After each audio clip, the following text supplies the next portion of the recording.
माता का आंचल। यह पाठ हमारी पाठ्य पुस्तक कृतिका 2 से लिया गया है। इसके लेखक शिव पूजन सहाय हैं। यह अंश शिव पूजन सहाय के उपन्यास देहाती दुनिया से लिया गया है। सन 1926 में प्रकाशित देहाती दुनिया हिंदी का पहला आंचलिक उपन्यास माना जाता है। संकलित अंश में ग्रामीण अंचल और उसके चरित्रों का एक अनोखा चित्रण है। बालकों के खेल, कौतूहल, माँ की ममता, पिता का दुलार, लोकगीत आदि अनेक प्रसंग इसमें शामिल हैं। शहर की चकाचौंध से दूर गांव की सहजता को आत्मीयता से प्रस्तुत किया है। जहाँ लड़कों का संग तहाँ बाजे मृदंग, जहाँ बुढ़ों का संग तहाँ खर्चे का तंग। हमारे पिता तड़के उठकर निबट नहाकर पूजा करने बैठ जाते थे। हम बचपन से ही उनके अंग लग गए थे। माता से केवल दूध पीने तक का नाता था। इसीलिए पिता के साथ ही हम भी बाहर ही बैठक में ही सोया करते। वह अपने साथ ही हमें भी उठाते और साथ ही नहला धुलाकर पूजा पर बिठा लेते। हम भभूत का तिलक लगा देने के लिए उनको दिक करने लगते थे। कुछ हंसकर, कुछ झुंझलाकर और कुछ डांटकर वह हमारे चौड़े लिलार में त्रिपुंड कर देते थे। हमारे लिलार में भभूत खूब खुलती थी। सिर में लंबी लंबी जटाएं थीं। भभूत रमाने से हम खासे बम भोला बन जाते थे। पिताजी हमें बड़े प्यार से भोलानाथ कहकर पुकारा करते, पर असल में हमारा नाम था तारकेश्वर नाथ। हम भी उनको बाबूजी कहकर पुकारा करते और माता को मैया।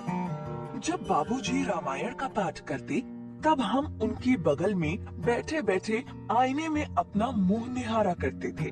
जब वह हमारी ओर देखते तब हम कुछ लजाकर और मुस्कुराकर आईना नीचे रख देते थे। वह भी मुस्कुरा पड़ते थे। पूजा पाठ कर चुकने के बाद वह राम राम लिखने लगते। अपनी एक राम नामा बही पर 1000 राम नाम लिखकर वह उसे पाठ करने की पोथी के साथ बांध कर रख देते। फिर 500 बार कागज के छोटे छोटे टुकड़ों पर राम नाम लिखकर आटे की गोलियों में लपेटते और उन गोलियों को लेकर गंगा जी की ओर चल पड़ते थे। उस समय भी हम उनके कंधे पर विराजमान रहते थे। जब वह गंगा में एक एक आटे की गोलियां फेंककर मछलियों को खिलाने लगते तब भी हम उनके कंधे पर ही बैठे बैठे हंसा करते थे। जब वह मछलियों को चारा देकर घर की ओर लौटने लगते तब बीच रास्ते में झुके हुए पेड़ों की डालियों पर हमें बिठाकर झूला झुलाते थे। कभी कभी बाबूजी हमसे कुश्ती भी लड़ते। वह शिथिल होकर हमारे बल को बढ़ावा देते और हम उनको पछाड़ देते थे या उतान पड़ जाते और हम उनकी छाती पर चढ़ जाते थे। जब हम उनकी लंबी लंबी मूछें उखाड़ने लगते तब वह हंसते हंसते हमारे हाथों को मूछों से छुड़ाकर उन्हें चूम लेते थे। फिर जब हमसे खट्टा और मीठा चुम्मा मांगते तब हम बारी बारी कर अपना बायां और दाहिना गाल उनके मुंह की ओर फेर देते थे। बाएं का खट्टा चुम्मा लेकर जब वह दाहिने का मीठा चुम्मा लेने लगते तब अपनी दाढ़ी या मूछ हमारे कोमल गालों पर गड़ा देते थे। हम झुंझलाकर फिर उनकी मूछें नोचने लग जाते थे। इस पर वह बनावटी रोना रोने लगते और हम अलग खड़े खड़े खिलखिलाकर हंसने लग जाते थे। उनके साथ हंसते हंसते जब हम घर आते तब उनके साथ ही हम भी चौकी पर खाने बैठते थे। वह हमें अपने हाथ से फूल के एक कटोरे में गोरस और भात सान कर खिलाते थे। जब हम खाकर अफर जाते तब मैया थोड़ी और खिलाने के लिए हट करती थी। वह बाबूजी से कहने लगती, आप तो 4-4 दाने केक और बच्चे के मुंह में देते जाते हैं। इससे वह थोड़ा खाने पर भी समझ लेता है कि हम बहुत खा गए। आप खिलाने का ढंग नहीं जानते। बच्चे को भर मुंह कौर खिलाना चाहिए। जब खाएगा बड़े बड़े कौर तब पाएगा दुनिया में ठौर। देखिए मैं खिलाती हूँ। मर्दुए क्या जाने कि बच्चों को कैसे खिलाना चाहिए और महतारी के हाथ से खाने पर बच्चों का पेट भी भरता है। यह कह वह थाली में दही भात सानती और अलग अलग तोता, मैना, कबूतर, हंस, मोर आदि के बनावटी नाम से कौर बनाकर यह कहते हुए खिलाती जाती कि जल्दी खा लो नहीं तो उड़ जाएंगे। पर हम उन्हें इतनी जल्दी उड़ा जाते थे कि उड़ने का मौका ही नहीं मिलता था। जब हम सब बनावटी चिड़ियों को चट कर जाते थे तब बाबूजी कहने लगते, अच्छा अब तुम राजा हो, जाओ खेलो। बस हम उठकर उछलने कूदने लगते थे। फिर रस्सी में बंधा हुआ काठ का घोड़ा लेकर नंग धड़ंग बाहर गली में निकल जाते थे। जब कभी मैया हमें अचानक पकड़ पाती तब हमारे लाख छटपटाने पर भी एक चुल्लू कड़वा तेल हमारे सिर पर डाल ही देती थी। हम रोने लगते और बाबूजी उस पर बिगड़ खड़े होते, पर वह हमारे सिर में तेल बोत कर हमें उबट कर ही छोड़ती थी। फिर हमारी नाभि और लिलार में काजल की बिंदी लगाकर चोटी गूंथती और उसमें फूलदार लट्टू बांधकर रंगीन कुर्ता टोपी पहना देती थी।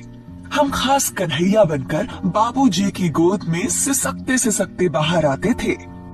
बाहर आते ही हमारी बाट जोहने वाला बालकों का एक झुंड मिल जाता था। हम उन खेल के साथियों को देखते ही सिसकना भूलकर बाबूजी की गोद से उतर पड़ते और अपने हमजोलियों के दल में मिलकर तमाशे करने लग जाते थे। तमाशे भी ऐसे वैसे नहीं, तरह तरह के नाटक। चबूतरे का एक कोना ही नाटक घर बनता था। बाबूजी की जिस छोटी चौकी पर बैठकर नहाते थे वही रंगमंच बनती। उसी पर सरकंडे के खम्भों पर कागज का चंदुआ तानकर मिठाइयों की दुकान लगाई जाती। उसमें चिलम के खोंचे पर कपड़ों के थालों में ढीले के लड्डू, पत्तों की पूरी कचौरियाँ, गीली मिट्टी की जलेबियाँ, फूटे घड़े के टुकड़ों के बताशे आदि मिठाइयाँ सजाई जाती। ठीकरों के बटखरे और जस्ते के छोटे छोटे टुकड़ों के पैसे बनते। हम ही लोग खरीदार और हम ही लोग दुकानदार। बाबूजी भी 2-4 गोरखपुरी पैसे खरीद लेते थे। थोड़ी देर में मिठाई की दुकान बढ़ाकर हम लोग घरौंदा बनाते थे।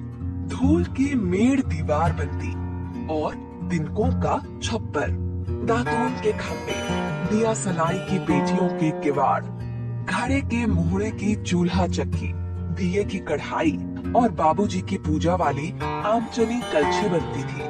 पानी के घी, धूल के पिसान और बालों की चीनी से हम लोग ज्योनार तैयार करते थे। हम ही लोग ज्योनार करते और हम ही लोगों की ज्योनार बैठती थी। जब पंगत बैठ जाती थी तब बाबूजी भी धीरे से आकर बांध के अंत में जीमने के लिए बैठ जाते थे। उनको बैठते देखते ही हम लोग हंसकर और घरौंदा बिगाड़कर भाग चलते थे। वह भी हंसते हंसते लोटपोट हो जाते और कहने लगते, फिर कब भोज होगा भोलानाथ। कभी कभी हम लोग बारात का भी जुलूस निकालते थे। कनस्तर का तंबूरा बजता, अमोले को घिसकर शहनाई बजाई जाती, टूटी चूहीदानी की पालकी बनती। हम समधी बनकर बकरे पर चढ़ लेते और चबूतरे के एक कोने से चलकर बारात दूसरे कोने में जाकर दरवाजे लगती थी। वह काठ के पटरियों से घिरे, गोबर से लिपे, आम और केले की टहनियों से सजाए हुए छोटे आंगन में कुल्हिए का कलसा रखा रहता था। वहीं पहुंचकर बारात फिर लौट आती थी। लौटने के समय खटोले पर लाल उपहार डालकर उसमें दुल्हन को चढ़ाया जाता था। लौट आने पर बाबूजी ज्यों ही ओहार उघार कर दुल्हन का मुख निरखने लगते, त्यों ही हम लोग हंसकर भाग जाते। थोड़ी देर बाद फिर लड़कों की मंडली जुट जाती थी। इकट्ठा होते ही राय जमती कि खेती की जाए। बस चबूतरे के छोर पर घिरनी गड़ जाती और उसके नीचे की गली कुआं बन जाती थी। मूंछ की बटी हुई पतली रस्सी में एक चुक्कड़ बांग गराड़ी पर चढ़ाकर लटका दिया जाता और 2 लड़के बैल बनकर मोट खींचने लग जाते। चबूतरा खेत बनता, कंकड़ बीज और ठेंगा हल जुआ था। बड़ी मेहनत से खेत जोते, बोए और पटाए जाते। फसल तैयार होते देर न लगती और हम हाथों हाथ फसल काट लेते थे। काटते समय गाते थे, ऊंच नीच में बई की यारी, जो उपजी सो भई हमारी। फसल को एक जगह रखकर उसे पैरों से रौंद डालते थे, कसूरे का सूप बनाकर ओसाते और मिट्टी की दिए के तराजू पर तौलकर राशि तैयार कर देते थे। इसी बीच बाबूजी आकर पूछ बैठते थे, इस साल की खेती कैसी रही भोलानाथ? बस फिर क्या, हम लोग ज्यों का त्यों खेत खलिहान छोड़कर हंसते हुए भाग जाते थे। कैसी मौज की खेती थी। ऐसे ऐसे नाटक हम लोग बराबर खेला करते थे। बटोही भी कुछ देर ठिठक कर हम लोगों के तमाशे देख लेते थे। जब कभी हम लोग ददरी के मेले में जाने वाले आदमियों का झुंड देख पाते, तब कूद कूद कर चिल्लाने लगते थे, चलो भैया ददरी, सत्तू पिसान की मोटरी। अगर किसी दूल्हे के आगे आगे जाती हुई ओहारदार पालकी देख पाते, तब खूब जोर से चिल्लाने लगते थे, रहरी में रहरी पुरान रहरी, डोला के कनिया हमार मेहरी। इसी पर एक बार बूढ़े वर ने हम लोगों को बड़ी दूर तक खदेड़कर ढेलों से मारा था। उस खसूट खब्बीस की सूरत आज तक हमें याद है। न जाने किस ससुर ने वैसा जमाई ढूंढ निकाला था। वैसा घोड़ मुहा आदमी हमने कभी नहीं देखा। आम की फसल में कभी कभी खूब आंधी आती है। आंधी के कुछ दूर निकल जाने पर हम लोग बाग की ओर दौड़ पड़ते थे। वहाँ चुन चुन कर घुले घुले गोपी आम चबाते थे। एक दिन की बात है, आंधी आई और पट पड़ गई। आकाश काले बादलों से ढक गया। मेघ गरजने लगे, बिजली कौंधने और ठंडी हवा सनसनाने लगी। पेड़ झूमने और जमीन चूमने लगे। हम लोग चिल्ला उठे, एक पैसा की लाई, बाजार में छितराई, बरखा उघेरे बिलाई। लेकिन बरखा न रुकी और भी मूसलाधार पानी होने लगा। हम लोग पेड़ों की जड़ से धड़ से सट गए, जैसे कुत्ते की कान में अठई चिपक जाती है। मगर बरखा जमी नहीं, थम गई। बरखा बंद होते ही बाग में बहुत से बिच्छू नजर आए। हम लोग डरकर भाग चले। हम लोगों में बैजू बड़ा ढीठ था। संयोग की बात, बीच में मासूम तिवारी मिल गए। बेचारे बूढ़े आदमी को सूझता कम था। बैजू उनको चिढ़ा कर बोला, बुढ़वा बेईमान, मांगे करेला का चोखा। हम लोगों ने भी बैजू के सुर में सुर मिलाकर यही चिल्लाना शुरू किया। मासूम तिवारी ने बेतहाशा खदेड़ा। हम लोग तो बस अपने अपने घर की ओर आंधी हो चले। जब हम लोग न मिल सके, तब तिवारी जी सीधे पाठशाला में चले गए। वहाँ से हमको और बैजू को पकड़ लाने के लिए 4 लड़के गिरफ्तारी वारंट लेकर छूटे। इधर ज्यों ही हम लोग घर पहुँचे, त्यों ही गुरुजी के सिपाही हम लोगों पर टूट पड़े। बैजू तो 9-2-11 हो गया। हम पकड़े गए। फिर तो गुरुजी ने हमारी खूब खबर ली।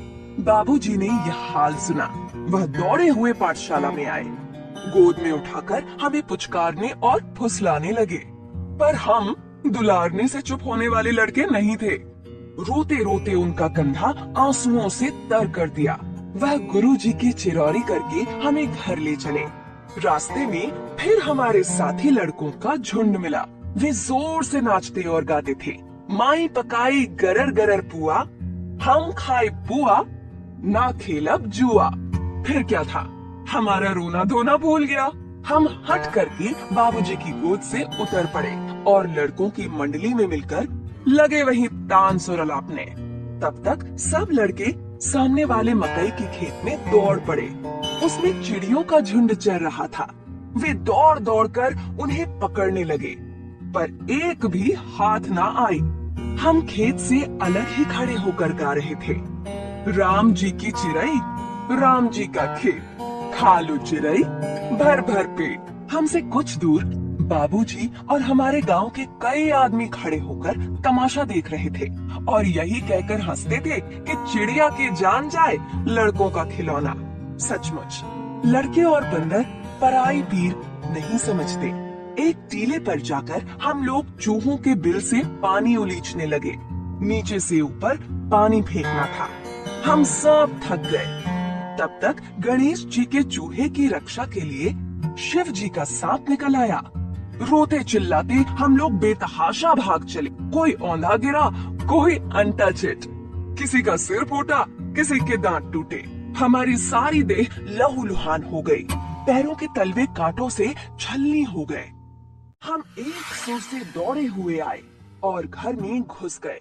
उस समय बाबूजी बैठक के ओसारे में बैठकर हुक्का गुड़गुड़ा रहे थे। उन्होंने हमें बहुत पुकारा, पर उनकी अनसुनी करके हम दौड़ते हुए मैया के पास ही चले गए। जाकर उसी की गोद में शरण ली। मैया चावल अमनिया कर रही थी। हम उसी के आंचल में छिप गए। हमें डर से कांपते देखकर वह जोर से रो पड़ी और सब काम छोड़ बैठी। अधीर होकर हमारे भय का कारण पूछने लगी। कभी हमें अंग भरकर दबाती और कभी हमारे अंगों को अपने आंचल से पूछकर हमें चूम लेती। बड़े संकट में पड़ गई। झटपट हल्दी पीसकर हमारे घावों पर थोपी गई। घर में कोहराम मच गया। हम केवल धीमे सुर से कहते हुए मैया के आंचल में लुके चले जाते थे। सारा शरीर थर थर कांप रहा था। रोंगटे खड़े हो गए थे। हम आंखें खोलना चाहते थे, पर वे खुलती न थी। हमारे कांपते हुए ओंठों को मैया बार बार निहार कर रोती और बड़ी लाड से हमें गले लगा लेती थी। इसी समय बाबूजी दौड़े आए। आकर झट हमें मैया की गोद से अपनी गोद में लेने लगे, पर हमने मैया के आंचल की प्रेम और शांति के चंदावे की छाया ना छोड़ी। जय हिंद दोस्तों, आप सभी का स्वागत है आपके अपने YouTube चैनल में। दोस्तों, आज हम सभी क्लास 10 के कृतिका भाग 2 के चैप्टर 1 माता का आंचल के प्रश्न अभ्यास को पढ़ने वाले हैं। तो चलिए दोस्तों, बिना देरी के वीडियो को शुरू करते हैं। पहला प्रश्न, प्रस्तुत पाठ के आधार पर यह कहा जा सकता है कि बच्चे का अपने पिता से अधिक जुड़ाव था, फिर भी विदा के समय वह पिता के पास न जाकर माता की शरण लेता है। आपकी समझ से इसको की क्या वजह हो सकती है? उत्तर, माता से बच्चे का रिश्ता ममता पर आधारित होता है, जबकि पिता से स्नेहधारिता होता है। बच्चे की विदा के समय पर अत्यधिक ममता और स्नेह की आवश्यकता थी। भोलानाथ का अपने पिता के अपार स्नेह था, पर उस पर विपदा आई तो वह जो शांति व प्रेम की छाया में अपनी माँ की गोद में जाकर मिला, वह शायद उसे पिता से प्राप्त नहीं हो पाती। माँ के आंचल में बच्चा स्वयं को सुरक्षित महसूस करता है। प्रश्न 2, आपके विचार से भोलानाथ अपने साथियों को देखकर सिसकाना क्यों भूल जाता है? क्षण में रोने, क्षण में हंसाना बच्चों का स्वभाव होता है। भोलानाथ भी बच्चे की स्वाभाविक आदत के अनुसार अपनी उम्र के बच्चों के साथ खेलने में रुचि लेता है। उसके अपनी मित्र मंडली के साथ तुरंत ही क्रीड़ा करना अच्छा लगता है। वे उसके हर खेल में हुदगड़ के साथी हैं। अपने मित्र को मजा करते देखकर वह स्वयं को रोक नहीं पाता, इसीलिए रोना भूलकर वह दोबारा अपने मित्र मंडली के साथ खेलने का मजा उठाने लगता है। उसी मृगावस्था में वह सिसकाना भी भूल जाता है। क्वेश्चन नंबर 4, भोलानाथ और उसके साथियों के खेल और खेलने की सामग्री आपके खेल और खेलने की सामग्री से किस प्रकार भिन्न है? भोलानाथ और उसके साथी खेल में के लिए आंगन व खेतों में पड़ी चीजों को ही अपना खेल का आधार बनाते हैं। उनके लिए मिट्टी का बर्तन, पत्थर, पेड़ों के फलें, गीली मिट्टी, घर के छोटे मोटे सामान आदि वस्तुएं होती हैं, जिनसे वह खेल कर खुश रहते थे। परंतु आज के बालक जो खेलते हैं वह इनसे पूर्णतः भिन्न है। हमारे खेलने के लिए क्रिकेट का सामान, किचन सेट, डॉक्टर सेट, तरह तरह के वीडियो गेम व कंप्यूटर गेम आदि बहुत सी चीजें हैं जो इनकी तुलना में एकदम अलग हैं। भोलानाथ जैसे बच्चे की खेलने की सामग्री आसानी से व सुलभता के बिना मूल्य खर्चे ही प्राप्त हो जाती है, जबकि आज के बच्चों की खेल सामग्री बाजार से खरीदना पड़ता है। पाठ में आए ऐसे प्रसंगों का वर्णन कीजिए जो आपके दिल छू गए हों।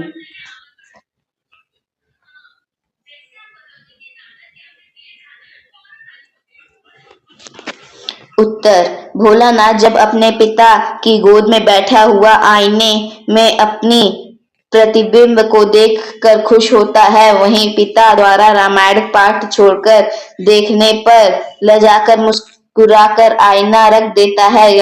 यहाँ बच्चों का अपने अक्ष की प्रति जिज्ञासा भाव बड़ा ही मनोहर लगता है और उसके शर्माकर आईना रखना बहुत ही सुंदर वर्णन है। बच्चों द्वारा बारात का स्वांग रचते हुए दुल्हन को लिवा जाना व पिता द्वारा दुल्हन का घूंघट उठाने पर सब बच्चे का भाग जाना बच्चों के खेल में समाज के प्रति उनका रुझान झलकता है, तो दूसरी ओर उनकी नाटकीय स्वांग उनका बचपना। बच्चे का अपने पिता के साथ कुश्ती लड़ना शिथिल होकर बच्चे के बल को बढ़ावा देना और पछाड़ खाकर गिर जाना, बच्चे का अपने पिता की मूछें खींचना और पिता का इसमें प्रसन्न होना बड़ा आनंदमय प्रश्न है। Question number 6। इस उपन्यास अंश में 30 के दशक में ही ग्राम्य संस्कृति का चित्रण किया गया है। आज की ग्रामीण संस्कृति में आपको किस तरह का परिवर्तन दिखता है? 30 के दशक में ग्राम्य संस्कृति में किस प्रकार दिखावे का भाव था। लोग बहुत ही सीधे साधे हुआ करते थे। लोग परस्पर मिलजुल कर रहा करते थे। किसी भी पर्व त्योहार पर पूरे उत्साह के साथ मनाते थे। गांव में बचपन से खेल में ही वैसी सभी बातों को सिखाया जाता था जैसे बच्चे बड़े होकर अपने कार्य क्षेत्र में प्रवीण हो सकेंगे, व्यवहारिक भी बन सकें। आज की ग्रामीण संस्कृति में काफी बदलाव आए हैं। अब गांव में दूषित राजनीति के पांव पसारने के कारण लोगों के अंदर जाति, धर्म, संप्रदाय और अमीरी गरीबी जैसे भेद पनप गए हैं। आज के गांव में लगभग सारी शहरी सुविधा लोगों को प्राप्त हो रही है। बिजली, पानी, स्कूल, अस्पताल, सड़क और खेती के वैज्ञानिक संसाधन उपलब्ध हैं। Question number 8। यहाँ माता पिता का बच्चे के प्रति जो वात्सल्य व्यक्त हुआ है उसे अपने शब्दों में लिखिए। भोलानाथ के पिता अपने पुत्र के प्रति बहुत ही स्नेह रखते हैं। सुबह से लेकर शाम तक जितना भी समय मिलता है उसे वह अपने भोलानाथ के साथ बिताते हैं। भोलानाथ को सुबह जगाना, नहलाना, अपने साथ पूजा के लिए बिठाना, अपने साथ मछलियों को चारा खिलाना, ले जाना और उसके खेलों में शामिल होना उसके गहरे लगाव बताता है। भोलानाथ की माता वात्सल्य व ममत्व से भरपूर माता है। भोलानाथ को भोजन कराने के लिए उनके भिन्न भिन्न तरह से स्वांग रचना एक स्नेह माता की ओर संकेत करता है, जो अपने पुत्र के भोजन को लेकर चिंतित हैं। दूसरी ओर उसको लूलुहान व भय से कांपता देखकर माँ भी स्वयं रोने व चिल्लाने लगती हैं। अपने पुत्र की ऐसी दशा देखकर माँ का हृदय भी दुखी हो जाता है।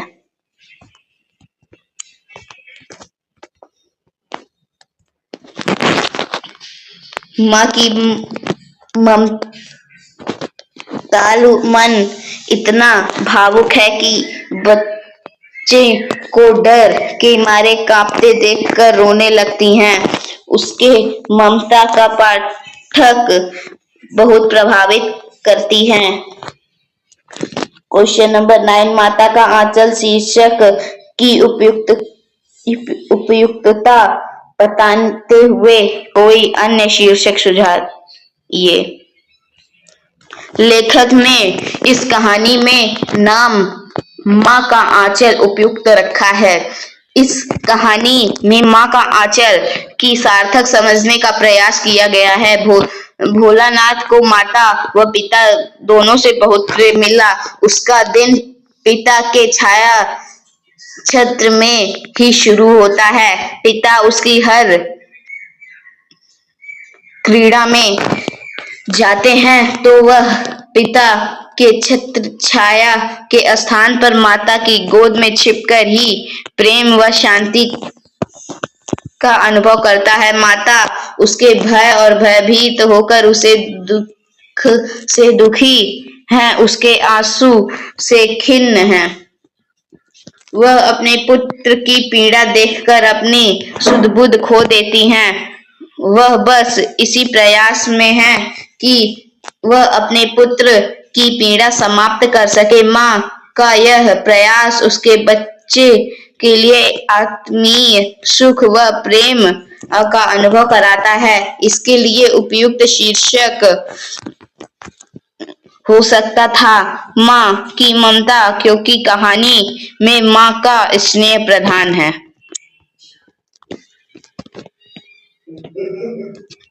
प्रश्न नंबर 10, बच्चे माता पिता के प्रति अपने प्रेम को कैसे अभिव्यक्त करते हैं? उत्तर, बच्चे माता पिता के प्रति अपने प्रेम को अभिव्यक्त करने के कई तरह से करते हैं। पहला, माता पिता की गोद में बैठकर वह पीठ पर सवार होकर माता पिता के साथ विभिन्न प्रकार की बातें करके अपना प्यार व्यक्त करते हैं। वे अपने माता पिता को रो धोकर या जिद करके कुछ मांगते हैं, फिर भी वह अपना प्रेम अलग अलग तरह से प्रकाशित करते हैं।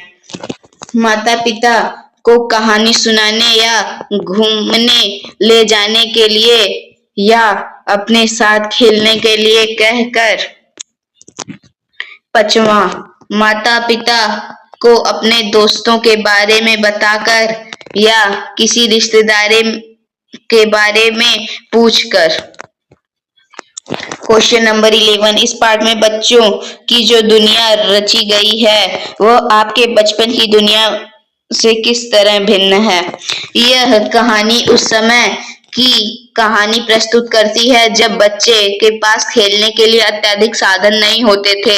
वे लोग अपने खेल प्रकृति को प्राप्त करते थे और उस प्रकृति के स्थान पर खेलते थे। उनके लिए मिट्टी, खेत, पानी, पेड़, मिट्टी के बर्तन आदि प्रसाधन है, परंतु आज के बच्चों के लिए इन दुनिया में विभिन्न आज के बच्चे टीवी, कंप्यूटर आदि में ही अपना समय व्यतीत कर रहे हैं या फिर क्रिकेट, बैडमिंटन, चॉकलेट, पिज्जा आदि में ही